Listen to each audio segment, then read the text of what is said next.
Noor is a hardworking young man who has always wanted to be an adventurer, but due to him being a failure and his ungodly lack of talent, he was only ever able to learn one basic skill: parry. Noor has always been a hard worker. Even as a kid, he would do everything he could to help out his mom since she was really sick at the time.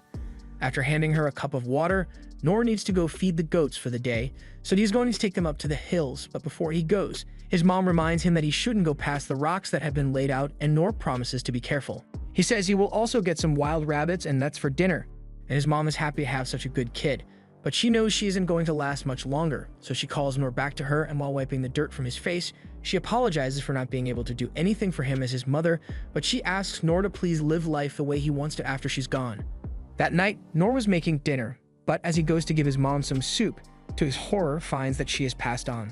Noor is deeply saddened by this, but after burying her, he decides to fulfill his mother's final wish and live his life for her sake. Noor doesn't really have any big ambitions, but he works hard to keep up his daily routine.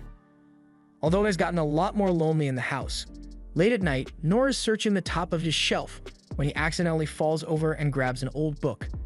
This is the same one his father used to read to him back when he was alive, about an adventurer and his many outstanding adventures across the lands. Dragon slaying, learning magic, and even dispelling a curse. Remembering these stories gives Noor a new goal to achieve. So for the next day, Noor dumps a lot of hay for the animals to eat while he's gone. And then he visits his parents' graves to tell them that he has found an ambition to strive towards, so he is going to do everything he can to become one. He says his final goodbye to his parents' graves and his childhood home before turning to embark on his adventure and crossing the barrier around his home for the first time. After leaving his home, he spends the night out in the woods, and by the next day, he has finally made it to the big city. He walks up to the city gates to ask about the location of the Adventurers Guild, and the guards are nice enough to point him in the right direction. Noor walks through the gates and is amazed by the sight he sees before him.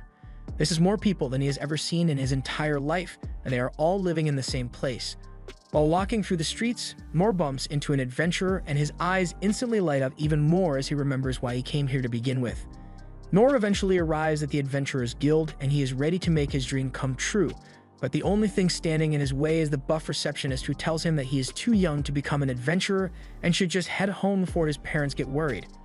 However, seeing as both of Noor's parents are 6 feet under, becoming an adventurer is the only thing Noor can aspire to do.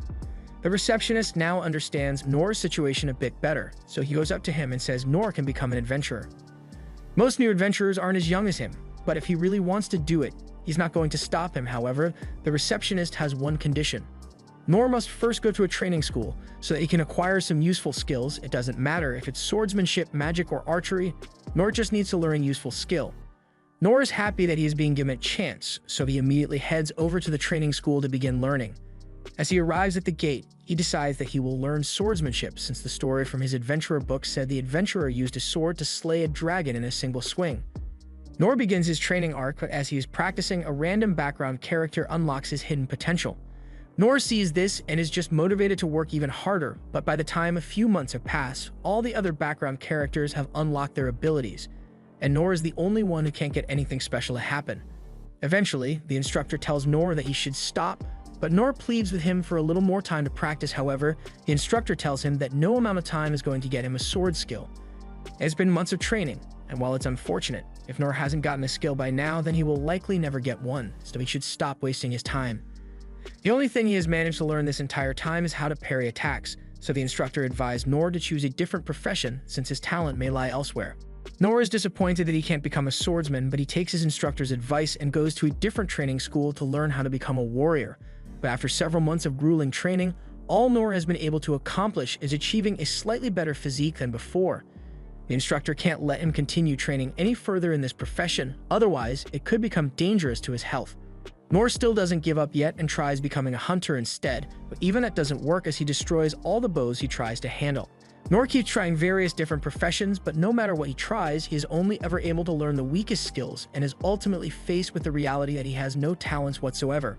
He returns to the Adventurers Guild to tell the receptionist what happened and the fact that Noor spent 3 months at every training school in the city, yet didn't manage to learn a single profession sounds impossible to him.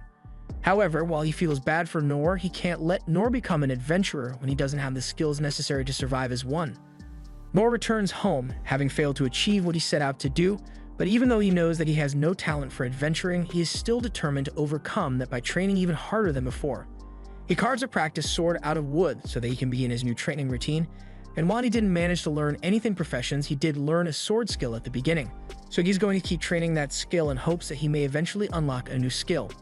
He vows to train every morning, afternoon, and night, but even after a full year of training, Nor still hasn't managed to acquire a new skill yet. However, he is now able to parry 10 attacks at a time, so he knows he is at least improving a little. 3 years later, Nor's training has improved his parry skill to the point where he can now parry over 100 swords at once, yet he still hasn't gotten any new skills. So he continues training day and night until his sword ends up shattering in his hands. After 10 more years of this training routine, Nor's parry skill has developed to the point that he is now capable of the Mikiri parry and can parry an entire forest with one arm. But even with his godly parry skills, he still hasn't been able to acquire any new skills. At this point, he realizes that no amount of training is going to unlock a new skill for him. So Nor decides to give it one last try and head to the Adventurers Guild to see if he meets their requirements now. But as he gets there and writes down his skills, aside from parry, everything else is pretty much useless. She asks him if these are really all the skills he has, and Nor answers yes. So the receptionist suggests that Nor take a look at the training program so he can get some more useful skills. But Nor tells her that he has already gone to every training school in the city, and he hasn't been able to gain any useful skills in spite of it. The receptionist apologizes, but there is nothing she can do to help him register since his skills don't meet the criteria for registration. Just then, the former receptionist, Turned, who's now the guild master, comes out of the back to see what's going on, and Nor immediately recognizes him. But the man takes a minute to remember who Nor is since grew so big. Once he finally remembers Nor, he sits down with Nor and asks how he has been. So Nor tells him everything he has done since he last met the man, which was literally nothing but training. However, through all that training, Nor was only really able to improve his parry skill a little. The guild master tells Nor that there are different ranks of adventurers, and to become an E-rank adventurer, Nor would need to have at least 2 useful skills. But since he doesn't meet that criterion, he can't become an E-rank adventurer. However, that doesn't mean there is no way for him to become an adventurer, as there is a rank below E-rank, which just requires you to have 2 functioning brain cells. Nor is excited to hear this, but the good master tells him that there are conditions for this rank, meaning he is forbidden from taking on any quests that involve killing monsters or leaving the city to gather items. That restricts him to quests that are basically miscellaneous tasks that no one else wants to do. No one has ever been dumb or desperate enough to agree to become F rank, but there's a first time for everything as Nor asks the guild master to sign him up for it. The guild master doesn't think it's a good idea, but Nor is so insistent that he caves and gives him an F rank license. Nor is really happy and immediately runs off to complete his first quest by using his physical enhancement to carry a ton of goods for delivery. He also uses the rest of his weak skills to help him in day-to-day quests, and he finds it to be very fulfilling. He has finally achieved his dream of becoming an adventurer and being of use to the people around him, even if it's just F rank. So while he still dreams of being something more than a glorified errand boy, he is happy with what he has. By the next day, we see Nor start the day off by single-handedly clearing out a gutter for an old lady, after which he begins his construction job by carrying a metric ton of cement on his shoulders and making it look like lightweight. So by the end of the day, the construction foreman thanks Nor for all his hard work since they are way ahead of their usual schedule because of him. However, while the foreman is talking, Nor notices something coming from the dungeon behind him, and as he listens closely, he hears a girl screaming for help, and he's not going to act like he didn't hear her. So he starts sprinting to offer his aid. As he enters the dungeon, he finds a girl and her party being attacked by a huge minotaur, but Nor mistakes it for a big cow.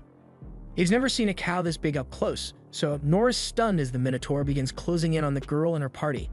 The knights all try their best to defend her, but it's too late to try to escape now. So one of the knights just pushes the princess out of the way, but that results in him getting chopped in half. Mor tries to check on the fallen knight, but with him missing half his body, there's no way he survived that hit.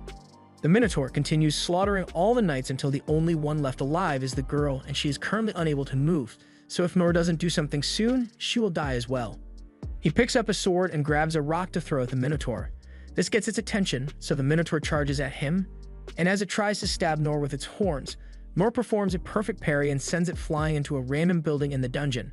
The minotaur gets back up and begins striking at Nor with his axe, so Nor is forced to continuously parry the attacks, because a single direct hit would kill him. Normally, a person would only parry attacks in order to create an opening for a counterattack. However, Nor has no attack skill, so he is stuck on defense. The minotaur suddenly remembers the girl is still alive, so it goes over to finish her off. However, Nor isn't going to let that happen. So he uses his feather step skill to quickly get in front of her and counter the axe strike. This causes his sword to shatter, but that isn't going to stop Nor, since he has made up his mind that even if he can't be an amazing hero, he will always stand and protect the weak. So as the Minotaur attempts to strike again, Nor uses the broken sword to perform a Mikiri counter and sends the Minotaur's axe flying back at it and cutting the Minotaur's head off. Nor is relieved that he managed to win the fight and save the girl, but as she gets up and thanks him, Nor doesn't want to accept any credit for it and leaves without even telling her his name. Nor still thinks of himself as a failure of an adventurer, and he is under the impression that the monster he just fought was just an overgrown cow, so in his mind, if he is still struggling this much with a cow, then he still has a lot of training to do.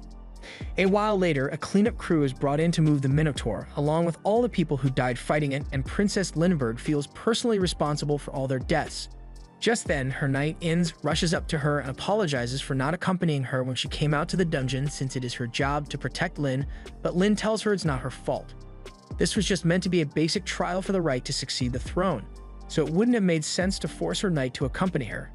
Just then, another knight tells Lyn that they need to return to the castle soon since Lord Rain wants to have a word with her, and she already knows what this is going to be about. Back at the castle, Lord Rain has just finished speaking with Lyn to understand what happened to her, but none of it makes sense to him. The only way a Minotaur could have ended up in that area of the dungeon was if it was magically summoned by someone, and the knight agrees with that assumption. He believes that the cause of the incident has something to do with a merchant who was found dead at the scene with a ring, and upon inspection, it was discovered that the magic stone of the ring has an unusually high level of purity, and that's not something that can be sold on the market normally.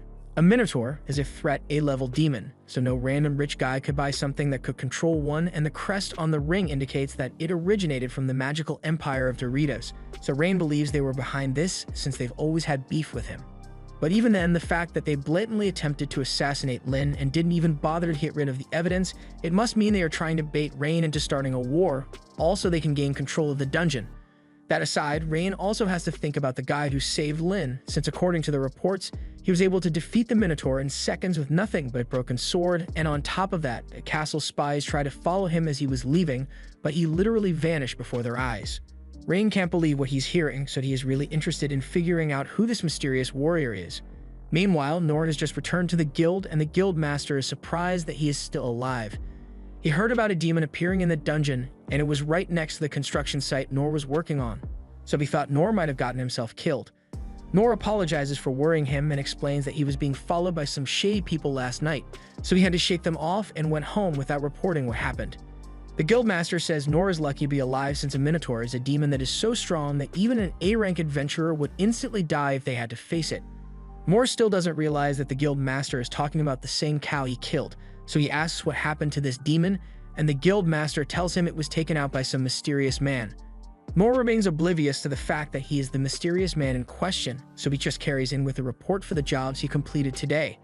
The guildmaster gives him his payment, but he reminds Nor that he is better off just getting a regular job since he would get paid more that way, but Nor doesn't care how much money he makes as long as he gets to be an adventurer. Just then, Lyn shows up behind Nor and says she is glad she finally found him. She apologizes for invading his privacy, but she really wanted to meet him again, so she used her long-distance detection skill to find him.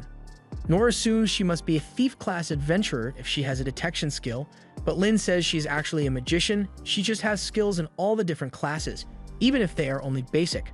The guildmaster and the other patrons are starting to recognize Lyn, so she asks if she and Nor can talk outside, but before he does, the guildmaster grabs Nor and asks him what he did for Lyn to be talking to him.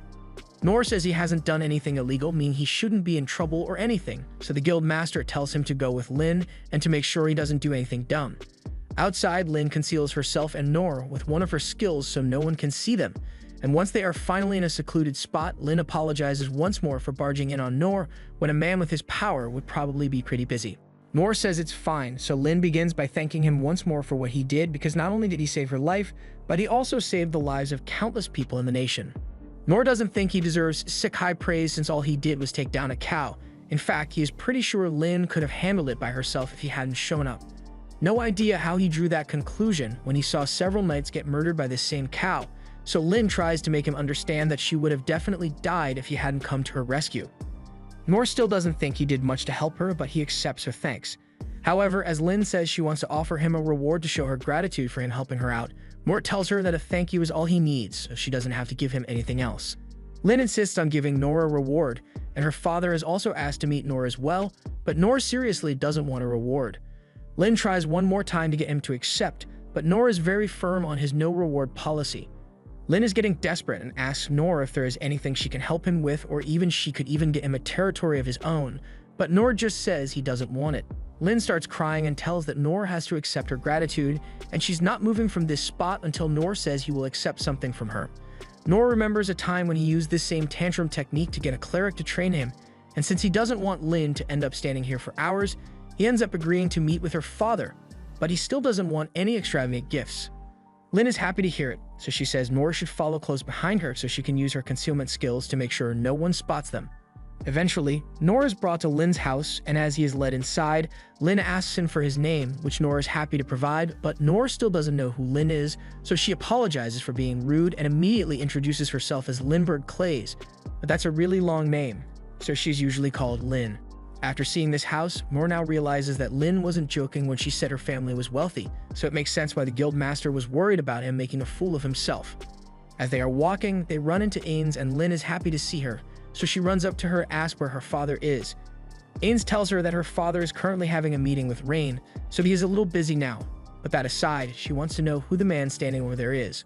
Lin explains that Nora is the one who saved her life, so Ains says she will lead them to Lin's father. Nora has never heard of a royal knight, so he assumes Ains must be the family maid, one that really loves wearing armor for some reason. You can also tell that Ains doesn't like him for some reason, but he has no idea why. As they are walking, they come across a dude chilling by the window, and as soon as he notices them, he gets up and asks what Ains is up to, and who this random guy is. Ains tells Gilbert to put his spear away since Nora is Lin's guest, and it is very rude to point weapons at guests. Gilbert realizes that Nora must be the person who saved Lin's life, so he puts his weapon down and Ains asks him to accompany them to the room because she could use all the help she can get. Gilbert now has a bad impression of Nora, and Nora can already tell that things aren't going to end well for him at this rate, but he keeps walking. In the throne room, the king is in the middle of a meeting with Rain, and he is upset because it is clear that Doritas doesn't care about honoring their peace treaty.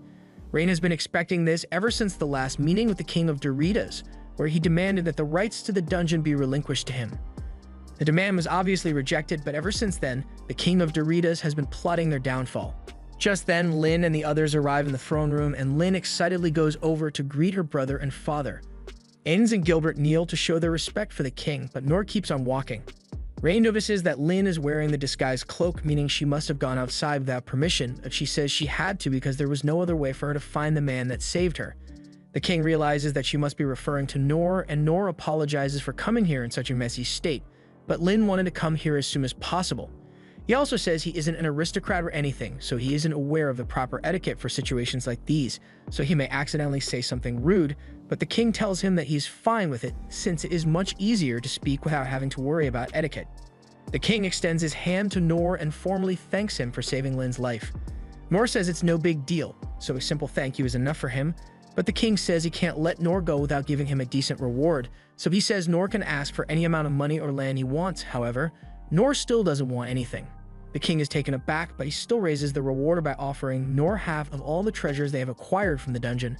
Rain thinks a reward like that is too much to be given to a single man, but Nora still doesn't want it though. The king doesn't know what to give Nora since he keeps rejecting everything, so he goes over to his throne and picks up the sword hanging on it as a gift for Nora. Rain doesn't think it's a good idea to give away such a valuable sword, but the king says it's okay since he never uses it anymore and no one would find out as long as he replaces it with a replica. He hands it to Nora, and as soon as it is in Nora's hand, he can feel how heavy it is. From how Rain reacted, Nora can tell that the sword is worth a lot, and he doesn't want to accept any extravagant gifts, but the king says it's just something he picked up while he was still an adventurer, so it's fine for Nora to accept it. Nora agrees to accept it, so the king asks him to give it a test swing. Nora obliges and swings the sword in the air, generating a huge amount of force and surprising everyone around him. The king praises Nora for being able to swing the sword with one hand, but he also has a request to make. He wants Nora to help train Lin on how to be an adventurer, but Nora says there's nothing he could possibly teach someone as talented as Lin, and besides, Nora thinks Lin should be the one to decide something like this for herself. After that, Nora thinks he should probably start heading home, and as he is leaving, he realizes something special about his sword. It is the perfect shape to fit inside the gutters that he usually cleans, so he is going to try it out tomorrow morning. Before he leaves, he's approached by Ains, and she says she wants to talk with him. First, she apologizes for her rude behavior earlier, as it was completely uncalled for, but Noor says he doesn't mind at all. Her job is to protect the Clay's family at any cost, so she is deeply grateful to Noor for saving the life of Lin, and to express her gratitude, she promises to assist Noor if he ever needs help. Noor doesn't want to go back and forth with her about this, so he just accepts her offer and says he will ask her if he ever needs anything. That aside, Inz also warns Noor that he is never allowed to speak to the king so casually again, because even if the king allowed it for now, she will not let such disrespect slide next time. Noor says he understands, so Inz is in a good mood and asks him for his name, and upon hearing that his name is Noor, she seems oddly shocked. Noor asks if he did something wrong again, but Inz says it's nothing and takes her leave. Noor is about to leave as well, but he is stopped by Gilbert, who wants to challenge him to a fight. Rick follows him, but he is exhausted from all the running around today and just wants to head home, so he asks Gilbert what they are supposed to be doing. Just then, Noor realizes that they've arrived at the castle's training room, and Gilbert tells him that he wants to have a mock battle with Noor. Noor hasn't gotten to practice with another person since his days back in the training schools, so he's actually pretty enthusiastic about this. Gilbert walks up to the weapons rack and tells Noor that he's pretty well known in the royal capital, so he wants to see what the hero who saved Lin is capable of in battle. And Noor is happy to accept since he sees it as a great chance to improve his skills. He personally doesn't think he will be able to beat Gilbert, but it's a good opportunity nonetheless, so Noor wants to make the most of it. A small crowd is gathered around them, and they feel sorry for the poor soul who chose to go up against Captain Gilbert. But as the match begins, Gilbert makes the first move, and this poor soul easily dodges it. Gilbert continues to attack, and while Noor is dodging his attacks, he remarks that Gilbert's moves are incredibly precise. He can only imagine the amount of training Gilbert had to do to get himself to this level.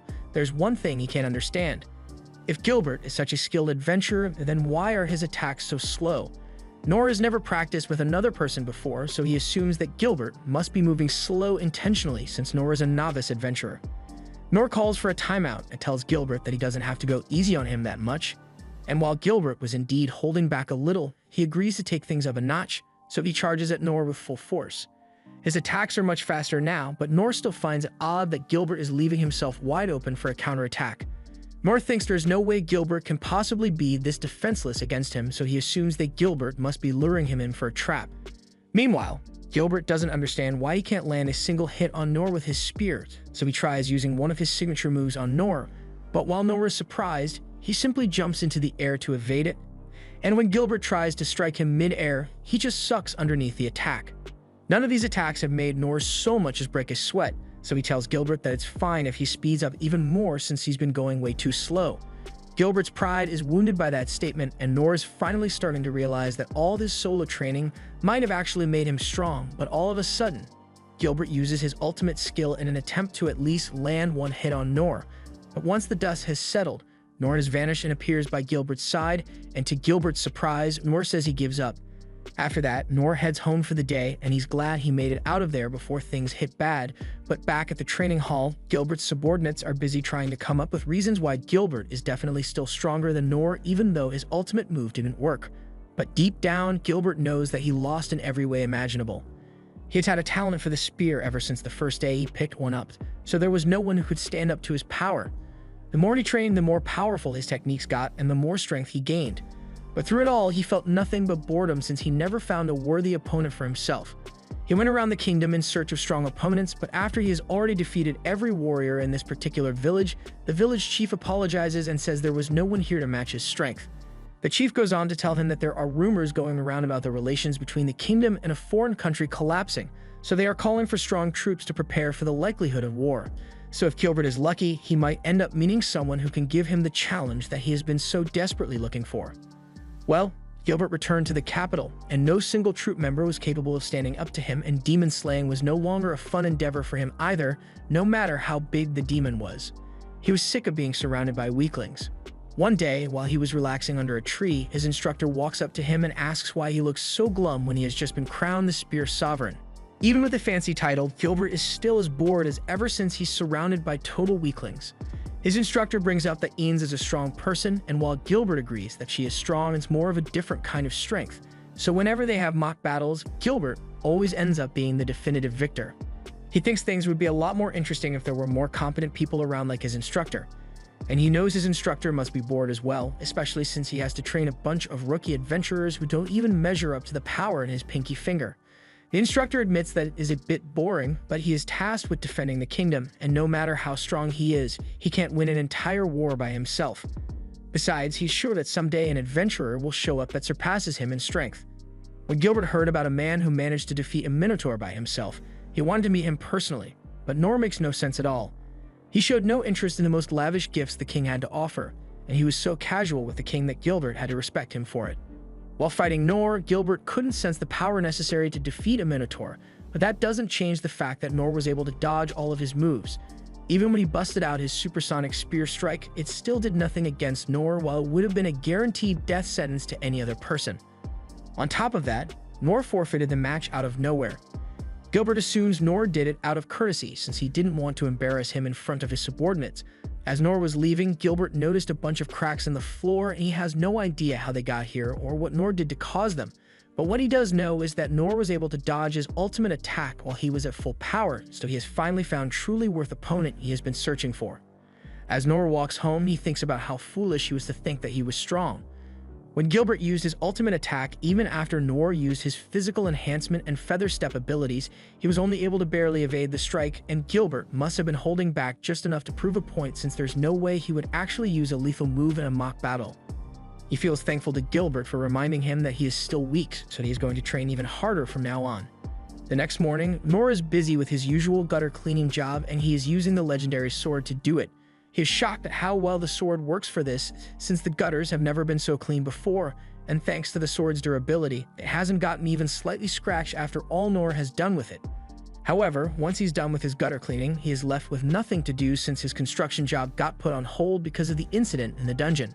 Since he is only allowed to accept F-rank jobs, if work in the royal capital ever dries up, there may be entire days that he will have nothing to do, and Nor doesn't want that to happen since his goal is to be useful to people. He considers starting a boat ride business and using the sword as an oar, but then he realizes that he would have to own a boat for that. He considers making pizzas, but then he would need an oven. He finally considers making a grill out of his sword, but that won't work either since he can only make a flame with his fingertips.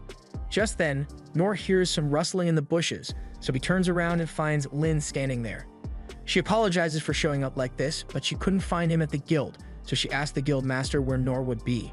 Nor understands, but he didn't tell the guild master his exact location, so Lin must have used her tracking abilities to find him. Nor asks why Lin is here, so she gets straight to the point and tells Nor that she has a special request to ask of him. She wants Nor to accept her as his page, but Nor has never even heard of a page before, so Lin explains that it is an unpaid assistant who takes care of all of Nor's daily necessities in hopes of gaining some useful knowledge from him. She is fine with just being allowed to hang around Nor, and she promises that she won't cause him any trouble, but Nor still refuses. She asks if she has done something to offend Nor or if he thinks she is unreliable, but Nor tells her that's not the case. She tries to assure him that she can be of use since she has scored the highest marks in all 6 training schools, but her competence isn't the issue here. There's just nothing for Nor to teach her, and he doesn't need her to help him with his work either since he is perfectly capable of doing it on his own. Lin tries to offer Nor a huge salary if he agrees to be her instructor, but he still doesn't care about money, so Lin offers to let him use her to do whatever he wants, but Nor turns her down again. He really just doesn't have anything for Lin to do, but she remains insistent and wants to prove to him that she can be useful. So she takes out her wand and says she's going to demonstrate her competence. She casts an ice spell to fire several icicles at herself, but before she gets hit, she uses a fire spell to destroy them. She tells Nor that this is the highest level of magic she can use, and in addition to that, she has also learned the secret skill of the thief class called Mistblade. She learned it directly from the Sovereign of Shadows, and it's strong enough to easily cut down a tree with one swing. Next up, she wants to show Nor her sword skill, so she sends a divine slash straight towards Nor, but he effortlessly evades. The damage that is done to the tree is proof of how powerful the move is, and it's even got bonus damage when used against undead monsters. She's about to show him more of her skills, but Nor tells her that he has seen enough. Lin thinks this means he is willing to accept her as his page, but Nor still denies her request. Nor realizes Lin must think he is someone who is worth studying under, but after seeing everything she is capable of doing, Nor honestly feels inferior compared to her. He tries telling her once more that there's nothing he can teach her, but Lin takes that to mean that Nor thinks she is too weak to become his student. She asserts that her power has been acknowledged by all the 6 sovereigns, and she is sure she can be useful to Nor in some way if he lets her join him. Nora's point still isn't getting through, so he tells Lin that she possesses many amazing skills, but this is the current limit of Nora's skills. Lin is left speechless and leaves Nora alone for today, but as she's walking home, she recounts the story of a boy with no talent who went through all 6 training schools. People often thought this was nothing more than a made-up legend since most adults would crumble under the pressure of the rigorous training program at one school, let alone complete the courses at all 6. And Lin had thought it was a fake story as well, but she actually got to meet this person. Back when she was studying magic, Oken showed her something interesting about the basic spell Tiny Flame. While the flame created is usually as small as a point, with enough practice, one can make the flame slightly bigger. It had no practical use to him, but he had been alive for 200 years at this point, so practicing the tiny flame became a hobby for him. Since she saw that, Lin has made several attempts to make her tiny flame slightly larger, but no matter what she does, it doesn't grow at all. It's something that requires tireless devotion over a long period of time, which is precisely why she was so shocked when Nora was able to create a massive tiny flame many times bigger than what Oken could have ever done, and Oken is the greatest wizard in the world. For Nora's skills to be at such a level means he far outclasses anything Lin could pull off, and it was all done through his own effort. However, all the spells Lin demonstrated were just things she had memorized. Nora had the power to defeat a Minotaur, yet he still lives a regular life without bragging or showboating, so Lin believes Nora is not only strong in body but also in mind. In the near future, she will be in a position to lead this kingdom alongside her brother and father, and the rule of the Clays family is that those with royal blood must be strong, so she wants to learn how to attain strength like Nora's. So if Nora doesn't want to be her instructor, then she's just going to have to stalk him as much necessary until he agrees to train her.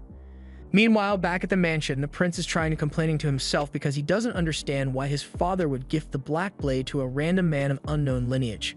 The sword was acquired back when the king was still an adventurer, and on this particular trip, he was delving into the deepest corners of the dungeon with the 6 sovereigns. And while it was a long and dangerous quest, it eventually led them to locate the prime dungeon treasure.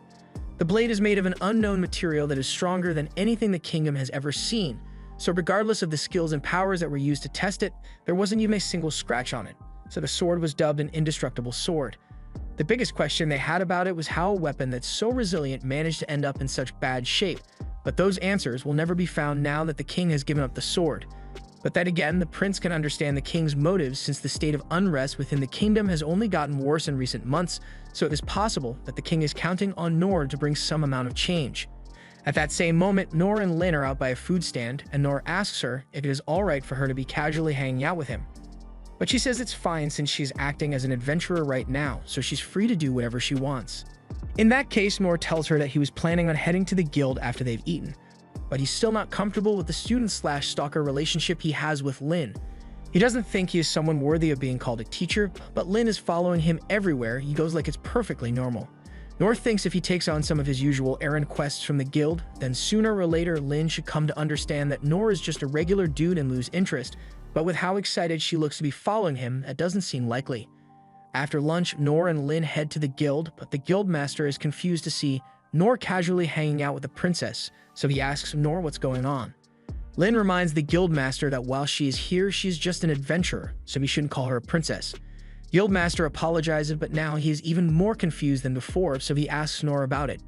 Nora says it's a really complicated story, but Guildmaster has been doing this job for long enough to know that he doesn't want to get involved in complicated subplots, so he drops the subject and asks Nora if he came here to get another quest. Nora confirms this and asks for one that 2 people can handle, so Guildmaster takes a look at the quests he has available, and since Lin will be joining Nora while she is Silver B rank, Nora now qualifies to take on a goblin hunting quest, which is a total shock to him.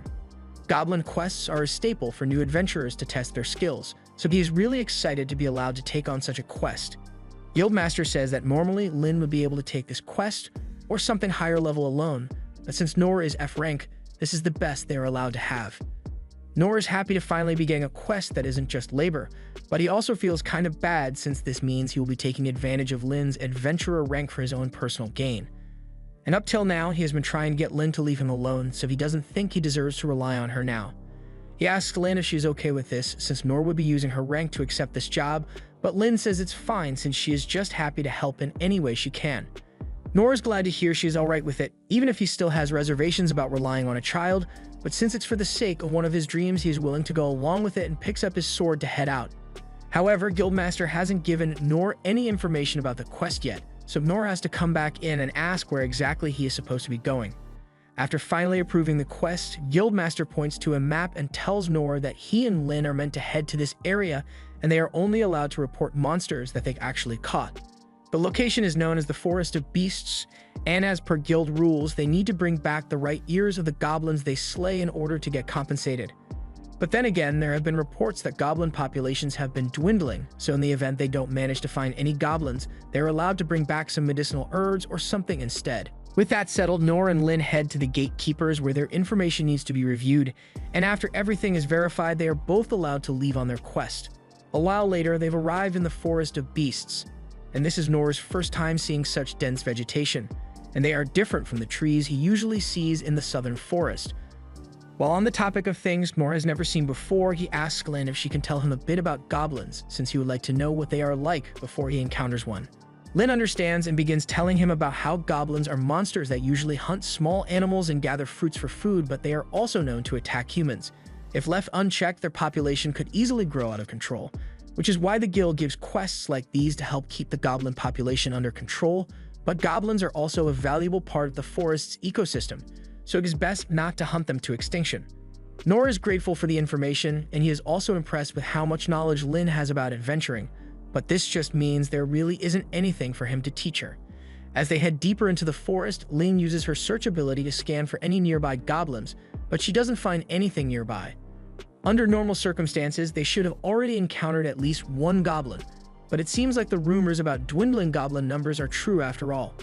While she didn't find any goblins, Lyn's scan did manage to pick up on a monster-like creature, but it's a bit far away.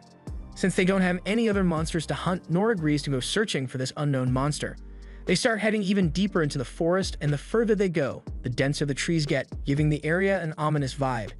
This is the kind of location a goblin would love to hang around, but as they are walking, Lyn notices something strange as the presence of the monster they were tracking just disappears all of a sudden.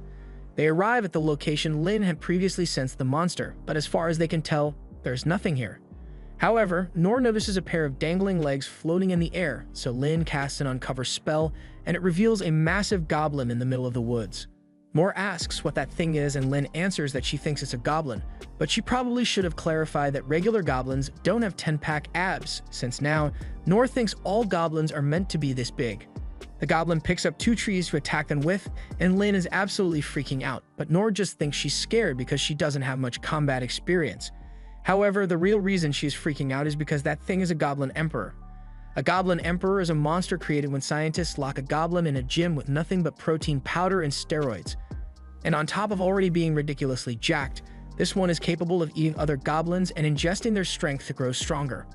Nor speaks up and tells her that there's nothing to worry about, since from his limited goblin knowledge, even new adventurers should be able to defeat this thing, and seeing Nor remain so confident gives Lyn the false impression that he must have known about the Goblin Emperor ahead of time, which is why he was so excited to get to eliminate this serious threat.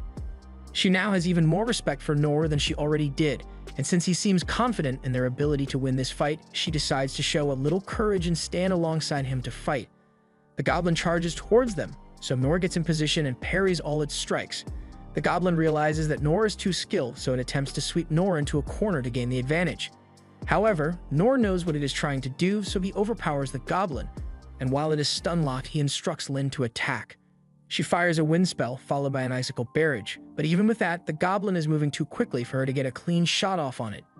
Once the goblin stops running, it chucks a huge tree Lyn, but before she gets hit, Nor runs in front of her and blocks the attack. The goblin continues tossing trees at Nor, and eventually it comes up with the idea to overwhelm him by tossing several trees at him from above, and one from the front, so now Nor can't block all of them at once. Luckily, before Nor gets hit, Lyn uses a wind blast spell and blows the trees away while dealing damage to the goblin. Nor thanks her for the help, but as Lyn looks back at the goblin, she is shocked to find that it is healing at an abnormally quick rate. The monostome on its head is probably allowing it to replenish its strength, so at this rate they are definitely going to run out of stamina before they can defeat it. Just then, Nor comes up with an idea to defeat the goblin, so he asks Lyn to fire a wind blast straight at his back. Lyn thinks that's a crazy idea since one of her wind blasts is strong enough to demolish castle walls, so a direct hit is guaranteed to seriously injure Nor. Yet, Nor still wants to go through with the plan, and besides, he will have his sword at his back, so he won't be taking the hit directly.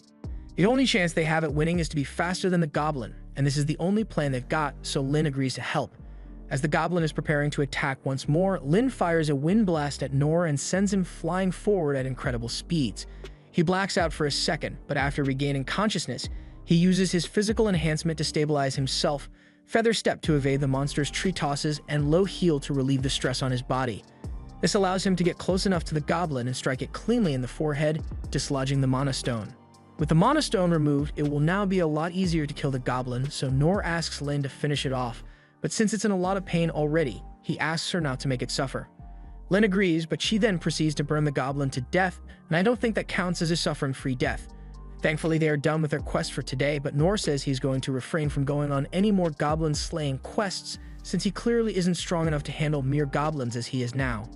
Later that evening, the prince has received news of the Goblin Emperor that Nor and Lin defeated, and he is almost certain that the Magic Empire is behind this somehow.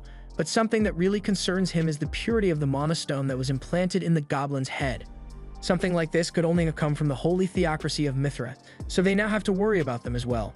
The prince asks how Lin is doing after the fight, and he is relieved to hear that she only suffered minor wounds despite being up against a monster like that. But according to what Lin told the Secret Corps, the goblin was using his high-level cloaking magic, so it was probably in that forest for at least a couple of days. The prince is surprised that it had cloaking magic that was imperceptible even to their special forces, but that aside, how the hell did the Magic Empire transport a giant monster like that into the kingdom without anyone noticing? Even if it were done with summoning magic, the kingdom's magic networks should have been able to detect it. He asks if there were any indications that the Goblin Emperor was in the forest, and the Secret Corps mentioned that there was a declining number of regular goblins in the area, which prompted the guild to post jobs to conduct an investigation. And on the off chance that this wasn't an isolated incident, they have gone through the trouble of compiling every strange occurrence that has happened within the past 3 months. The prince thanks them and asks that they keep investigating in case anything else happens so they can report to him, and at the same time, Nor and Lin are reporting to the guild to claim their reward. The guildmaster asks Nor how his first goblin hunt went, and still thinking the Goblin Emperor was a regular goblin. Nor says it was a lot harder than he expected it to be, and if Lin hadn't been there to back him up, he has no idea what he would have done. The guildmaster laughs and assumes that Nor must have been hiding the whole time while Lin did all the work, and Nor is too humble to give himself any credit, so he says Lin was indeed the one who finished it off, but he wishes he had known the red stone on the goblin's forehead would be a weak spot earlier. Guildmaster has no idea what Nor is talking about since regular goblins don't have magic stones on their heads, so he asks if what they fought was really just a goblin. And as far as Nor knows, all goblins are 12 feet tall, so he says it was a normal goblin and Guildmaster takes his word for it. The paperwork is officially complete, so now they just need to provide the proof of the goblin kill. However, that's when they remember that Lin burnt the body to ashes, so there's nothing for them to present as proof.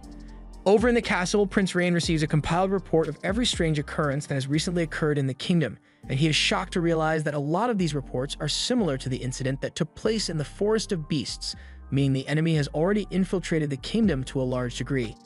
He orders the Secret Service to gather every available member with a search skill and head into the forest to see if they can weed out any intruders. He also wants the 6 sovereigns to be called in to assist as well, since this could be a serious emergency. The Secret Service heads out to fulfill his orders, and Rain can't believe he didn't realize this was going on ahead of time. He has no idea what the Magical Empire might be planning, but he is disgusted that they are willing to put the lives of all the innocent citizens here at risk just because they want the rights to the dungeon. Back to Nor and Lin, they are currently having a bite to eat, and thankfully the guild master was kind enough to give Nor the reward anyway, even though there was no proof. He knows Nor and Lin wouldn't lie about it, and a single goblin isn't worth much anyway, so he saw no harm in it. Nor is glad to have successfully completed his first hunt with Lin, but he's starting to wonder how long she intends to stick around now. It's already evening, so the king must have started getting worried by now. Right on cue, Lin turns to Nor and says she thinks it's around time she heads home for the day, but she'll be back tomorrow to hang around again. Just before she leaves, Rain shows up, but he's not here for Lin. He actually came looking for Nor since he has a request to ask of him. He apologizes for springing this on him so suddenly, but he wants Nor to head to a city in the mountain district tomorrow morning with Lin. He says he will provide a carriage as well as an escort for the trip, and of course, Nor will be well compensated for the trouble. Nor seems to be okay with it, so he agrees to accept Rain's request even though he wasn't given much detail on the mission. But the reason Nor accepted in the first place has nothing to do with the mission, He has just never gotten to ride in a carriage before, so he wanted to see what it's like. As the carriage crosses the landscape, Noor is amazed by all the beautiful scenery since the only places he has ever seen are his home in the capital. However, Lin doesn't seem to be enjoying the ride as much as he is. He asks her if she doesn't like the scenery, but Lin agrees that it's rather beautiful. She just feels bad that Noor was burdened with a request from her brother. Noor tells her she doesn't need to worry about it since he's getting paid well for this, and he still owes her a favor for helping him on the goblin hunt anyway. Before they left, Rain explained the route their carriage would take, saying they would first head towards the mountain district of Tauros, and once there, they would wait a little before proceeding. If nothing strange happens while they are there, then they'll move on and cross the mountain and head to the holy theocracy of Mithra. Noor asked if it was really okay for him to get paid for this if he doesn't have to do anything, and Rain said it was fine, but Noor doing nothing would only happen in the best-case scenario where nothing goes wrong. Lin really hopes everything turns out okay, but even if things do go awry, Ains is here as backup. Ains doesn't want to mention this, but Rain gave her a secret order before they departed. He told her that in the near future, an unprecedented crisis would befall the royal capital, and there isn't much he can do to stop it. So he told Ains that if she were to receive news of the destruction of the royal capital, then she was to flee to Mithra with Noor and Lin. He didn't tell Lin of this plan because he knew that she would surely say she wants to stay and fight for the capital, and he can't allow her to put herself in danger. She thinks it is not a good idea for her to leave the capital as Lin and Noor's escort when they are on the verge of a crisis, but Rain insists that her job is of the utmost importance. She is the only one whom he can entrust Lin to, so he needs her to make sure that Lin remains safe, no matter what. Back to the present, Ains and the others are currently taking a break by a river, and Ains takes a moment to apologize to Noor for getting mixed up in all this trouble. Noor doesn't understand what she means since this is supposed to be a regular trip, and more importantly, he notices that Ains seems to be upset about something, so he asks her if something is bothering her. She just says she is a little worried at the moment, especially with her current escort duties, meaning she has to keep Noor safe as well. Noor tells her she doesn't need to worry about him since he's perfectly capable of defending himself, and if things end up really bad, he would run away if necessary. Ains tells him he won't need to do that, since if things go wrong, she can protect him and Lin with her shield. Noor is surprised that Ains has a shield with her since she doesn't look like she has any equipment on her, so Ains offers to show him her shield and uses her skill to generate a shield of green light in front of her. Noor is even more amazed than before, and Ains tells him that he's free to seek shelter behind it if they find themselves in serious danger. According to what he heard from Lin, Gilbert is supposedly strong enough to bring down a dragon on his own, and Ains is almost equal to him in terms of strength. Meanwhile, Noor thinks he is comparably weak since he can barely handle a goblin. He tells Ains that he thinks she's incredibly talented, but she wouldn't exactly call it talent. She had realized that she had a special power within her back when she was a kid at the orphanage, but she still didn't know what it was. One of her friends saw the glowing light coming from her hand and decided to touch it, but it leads to Ains' friend getting injured. This was incredibly traumatic for Ains, but once the adults found out, they quickly healed the girl and called Ains in to discuss her ability. Ains wasn't in any trouble since what happened was an accident, but the adults were rather interested in her ability, so they asked her to demonstrate it. Ains reluctantly shows them her green light, and they recognize this power to be a gift from the heavens. It is an energy that can take the form of a sword to cut down your foes or a shield to protect those she cares about. It is a versatile power that could even destroy a country depending on how she uses it, so the sovereigns said they would teach her to use her power correctly. Her training was mainly handled by the shield sovereign Dandald, and before long, she was easily able to form a shield that could stop boulders with ease. However, even with the control she had over her powers, an incident with her friend caused her to constantly fear accidentally hurting others, so she purposefully distanced herself from those around her. But on the day she met Noor, she was shocked to realize that she had heard his name somewhere before. While on a mission with Dandald, he had just saved Ains from a giant mantis, but there were still more monsters up ahead, and the soldiers with them were beginning to show signs of fatigue.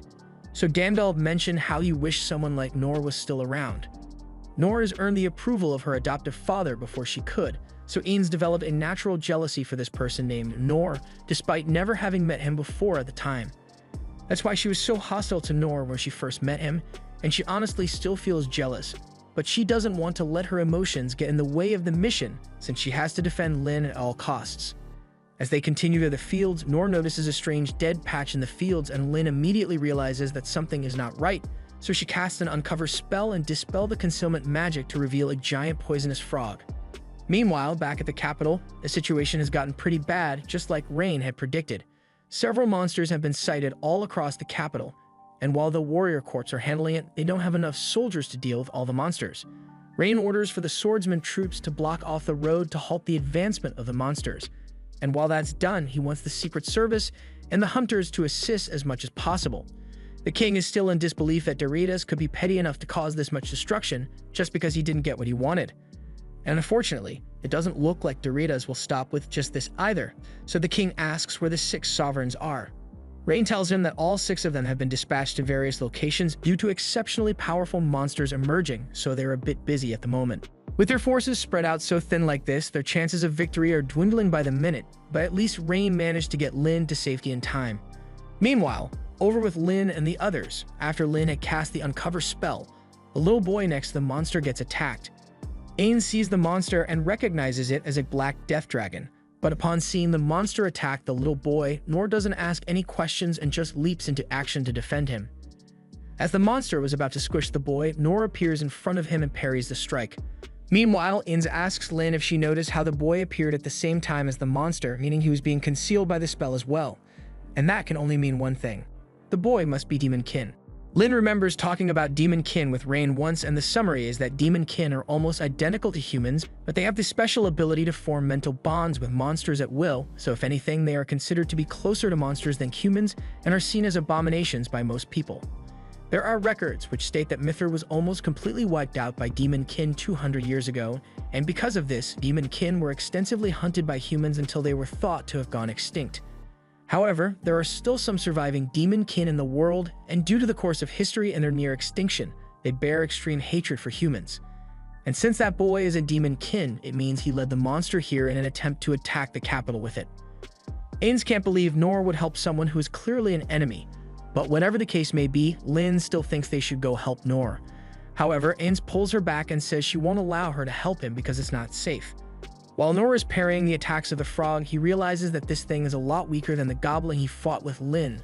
So if he can just hold it off until Lin or Ains can get here, killing it should be easy. However, there's one thing Noor failed to anticipate as the frog slits some dark gas in his direction. Normally, Noor would jump out of the way to save himself, but if he did that, then the boy would get hurt, so he decides to parry the gas instead. Unfortunately, this leads to Noor getting poisoned, and the effects are catastrophic for his health. Blood begins seeping out of his mouth and eyes as the poison begins to take effect, and from the amount of damage it has already done, Noor knows for a fact that it must be a fatal poison. He collapses to the ground as he loses strength in his body, and the frog is about to spit out even more poison. So Lin wants to rush over to save him, but Ains stops her, warning that the next cloud of poison will be far larger, so she would only be putting herself in danger. It is Ains' duty to protect Lin at all costs, so if she can at least make sure Lin survives this, then the kingdom can be revived in the worst-case scenario. Besides, one breath from the Black Death Dragon is a guaranteed death sentence, so even if they had the world's greatest healer on standby right now, they still wouldn't be able to save Noor. As the monster spits up another wave of poison, Ains uses her shields to block it, but some poison manages to seep through, so Lin begins using Purify to try and hold it back, but isn't enough. While struggling to hold the poison back, Ains apologizes to Noor for leaving him to die. It goes against her morals to ignore someone on the verge of death in front of her, but she was left with no choice. However, to her surprise, she sees Noor still battling the frog, even with censored blood dripping out of his mouth and eyes. She finally understands why Dandel thought so highly of Noor, and it was because of his indomitable will to protect others no matter the cost. But even if Noor wants to keep going, the poison will eventually claim his life. Soon after, Noor collapses to the ground again, and he can see that he is bleeding a lot, but for some reason he says this is good and it looks like he has a plan to defeat the frog after all. This was the end of episode 5. Subscribe to not miss the next part.